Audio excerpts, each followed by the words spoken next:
Sosok Pak Lurah yang asik joget dengan biduan kini dicopot dari jabatannya.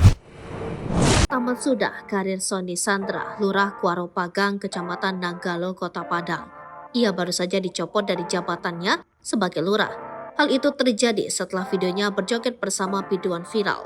Sony Sandra menduga ada dalang di balik kejadian yang ia alami. Ia bahkan mengaku sudah tahu orangnya. Ya, Lurah Kuaro Pagang, Kecamatan Nanggalo, Kota Padang. Sony Sandra mengaku sudah menerima SK pembebasan tugas dari jabatan sebagai lurah.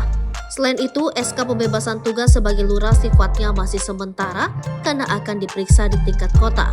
Namun hingga saat ini, ia belum pernah dipanggil untuk pemeriksaan oleh Pemko Padang. Ia menambahkan berita yang tersebar tidak sesuai dengan fakta dan dalangnya. Video yang beredar juga mencemarkan nama baiknya serta keluarganya. Sony Sandra mengaku video dirinya yang viral di media sosial sengaja disetting oleh seseorang. Menurutnya, kejadiannya terjadi pada Minggu 28 Oktober 2023 pada pukul 2 dini hari tersebut tidak seperti yang beredar di media sosial. Sony mengaku ia hadir karena diundang pemuda Durian Ratus Kuaro Pagang dalam kegiatan kepemudaan.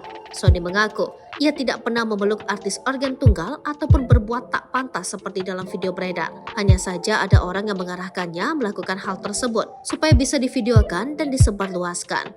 Diketahui setelah video tersebut beredar, pemerintah Kota Padang melalui Camat Nanggalo membebaskannya dari jabatan sebagai lurah. Ia menambahkan sampai saat ini belum akan ada pemanggilan atau pemeriksaan, masih sekedar wejangan-wejangan agar tetap semangat.